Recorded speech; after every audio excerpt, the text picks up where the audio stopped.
What up, you guys, and welcome to the channel. If you're new, don't be. Go ahead and click that subscribe button to be a part of the Witness Nation, to join the Witness gang. Let's get into this, okay? So, hello, you guys, and I pray you guys are having a wonderful week thus far. We are here on the second day of the week, which is Tuesday. I wanted to come to you guys because I have kind of not been doing what I want to do, so I'm going to. If you guys aren't aware, if you are a day one, you already know that I am a huge watcher of Married at First Sight. I've probably been watching this show since I want to say the season 2.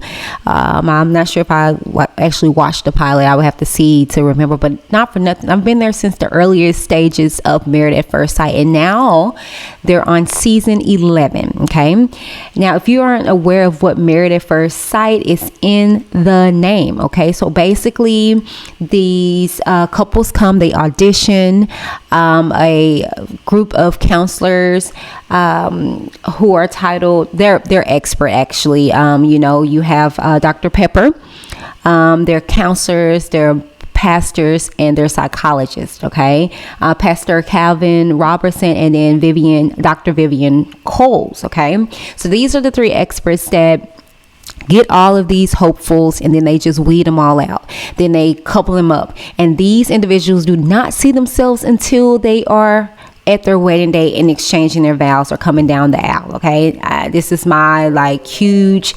addiction to this show. I just absolutely love it. Okay, and it comes on every Wednesday night on Lifetime at 7 p.m. Okay, they do have an Australian version. I haven't gotten into that, but I do watch it here in the States. Okay, so I'm going to go through the couples, and then I'm going to get into my breakdown.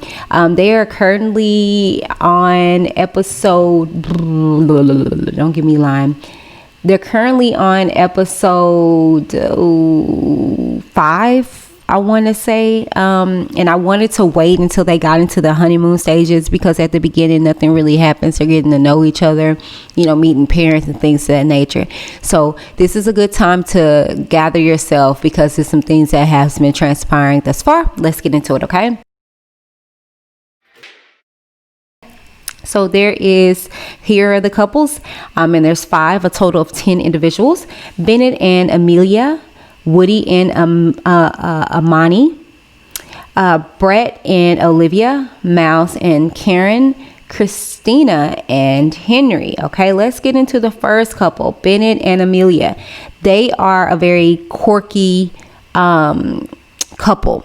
Okay, they're both like nerds, which is so interesting to watch and together. Okay, Bennett is a theater thespian, and so he is very animated, but in full, very kind of meek and to himself, if you will. But when they get together, you can tell they're just a nerdy, just love fest. He wears this shirt dress to sleep every night, and I'm just like, okay. And she thinks it's so sexy, it's so hilarious. They have not consummated their marriage, and if I had my pick, they are going to stay together and continue in this marriage. No bumps in the road thus far. Now let's get into Woody and Amani. Okay, this couple is, they to me are like the epitome of Married at First Sight to me, in the sense of they are going rather at a good pace. They have not consummated their marriage, and they seem to be very interested in one another. She shared here recently that she does not have that much experience sexually, and you can tell though he looks like the kind of player type. And my husband kind of pointed out something. He was like, to me, I don't think they're going to last. As soon as they have sex, I think he's going to no longer be interested. He likes to chase. He's the guy that likes to chase, and once he conquers you, that's pretty much it. I didn't get that. I mean, but I'm not a guy. So I was just kind of like praying that no, that don't happen, because they're a very good couple. They got matched very well. And so, they, again, like I said, have not consummated their marriage, but they seem to be a good couple. My pick, my guess based off of what's going on now, this is episode 5, like I said, I would think that they would stay together. Now let's get on to Brett and Olivia. This couple to me is kind of interesting. Okay, it's very interesting. They seem like they are compatible. They both have cats. They both, seem like they're interested in one another. But it's some stuff that I'm gonna get into in a little bit. But for them, they seem like they are into each other. They have not consummated their marriage. They are both cat individuals, which is so dope. I am a cat woman. Unfortunately, my husband is not. So he doesn't let me indulge on those things. But they seem like they have a fun connection with that. And they seem like they are compatible with each other. Again, like I said, they have not consummated their marriage. If I was to select now, I would say, yeah, I would think they would stay together. But like I said, hold on there, and I'm going to tell you why. Now, let's get into Miles and Karen. Okay.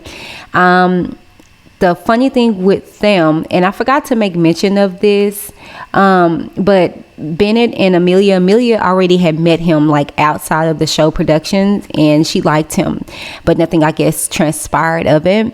However, she was like, I met him before and I'm happy, blah, blah, blah. Well, this is the same case when it comes to Miles and Karen. However, they never met, but Karen secretly, unbeknownst to her, got sent a picture and a name of him, and she looked him up on social media, and right off she said that he seems a little sensitive, he didn't seem like her type, and so she was very kind of apprehensive in walking down the aisle and actually meeting him and getting married, because she had found out all this information. So she was extremely nervous about what was going to transpire. But in the up and up, for the most part, she did it. And he seemed to be a cool guy from what I hear, but it's an age difference of like 4 years. I think he's like 26 and she's 30. He's 26 and she's 30, and so he keeps making like little cougar remarks, and she states that she don't like it. Me, I'll be like, boy, be quiet. I'm just 4 years older than you. Like, catch your grip, get your act together. But you can tell she really doesn't like that too much, and he seems kind of immature, but he seems mature for the most part. He's in a good position. I think he's like a principal or something, like he's an overseer of what he does at his work. So he has his ducats in a row. He was just talking about how he has benefits and all this stuff like that. So he seems a good guy. And they have not consummated their marriage. I don't even think they did so much as kissed up on each other. She's very like kind of distancy when it comes to him, and it's just kind of weird, but for the most part they're figuring each other out and taking their time. Do I think they will be together at the end? Right now, I don't think so. She doesn't come off as if she was really, really giving her all. She seems interested, but I don't think that she will stay in the marriage with him. Okay. And then when it comes to, and I don't know if I said it with Brett and, oh yeah, I did. Okay. In regards to Christina and Henry. Okay. This is a couple that, is weird, for the most part. The guy, Henry, seems to me that he'll be more so with someone like Amelia. He's kind of like introvert, if you will, but nerdy in the same sense. He has not traveled outside the country, which I don't think that you have to do that. I haven't traveled outside the country, but anyways, she has. Christina has. She's very well traveled, and she doesn't seem like the type of be with him. She seems like she'll be with like a kind of a jock type, if you will, or a travel type, somebody that's kind of up to beat. And you can tell they have conflict when it comes to that, because she is extrovert and she's just kind of like kind of well traveled, like I said. And Henry comes out very timid and quiet, and she has to talk him up to do stuff, and his people was just like, you're gonna have to get him to do stuff. He doesn't really talk, and Well, now you remember I said that in regards to Brett and Olivia, some kind of like little situation going on. Well, I say all that to say because Henry said, and I didn't see this episode. I guess they had like a bachelorette situation and a bachelor situation. Well, they kind of had like a party or or what have you, and so they met all the potentials with each other, like the wives met all the wives, the husband met all the husbands, and they did this last season. I just didn't see this particular episode, but not for nothing, they met each other. And Henry was saying when he met Brett was coming, he seems like he's kind of saddened for her because Olivia seemed like she's she's in it, but Brett is not. He was flirting with other women. He was just cheesy. Now, in regards to that, I totally get where Henry is coming from in that aspect, but I feel as though, he was basically, really, he was actually single. And I just feel as though that, maybe figuring out who he has now, maybe he kind of, would turn a new leaf, but we will see. So there's some little juice right there, and I think with them gathering them together a lot more than what they're doing, you can see a lot of stuff unfold because they know these people outside the production. They can just see how they are. So this is going to be an interesting season. I don't know if as interesting as the past two seasons, like 10 and 11 was. I really think that this is going to be an interesting season, especially with them being in New Orleans, baby. They're in New Orleans, okay? They're in New Orleans. So, not for nothing, if you guys are interested in watching the show, like I said, you can watch it on Lifetime on Wednesdays at 7 p.m. You're not missing much. Catch yourself up before it comes on tomorrow night, and then tell me what you think down in the comments below. What do you think about this particular season when it comes to love at first sight? All right, and well, this has been reviews of TV shows, Whitney D TV. I am She. Thank you so very much. I'm signing off. Bye. Lips and Lashes by Shea Cosmetics is way more than its namesake. From primers, mascaras, eyeshadows, foundations, lippies, lashes, and so much more. For that fierce look you can't find anywhere else, Lips and Lashes by Shea Cosmetics. Tell them Whitney from Reviews with Whitney D sent you.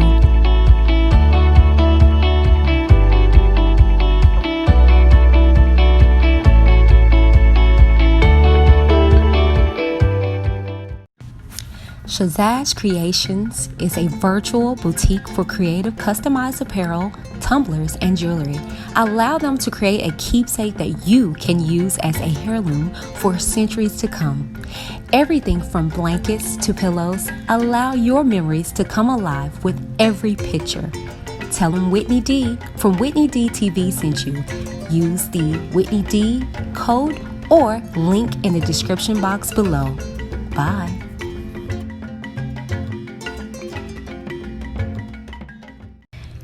I am happy to say that I am a brand ambassador of Noel. Noel is handcrafted, no harsh chemicals, scrubs, oils, soaps, and more. Quality skincare at affordable prices. Check them out and let them know that Whitney D of Whitney D TV sent you by using either my code Whitney30 at checkout or the link in the description box below.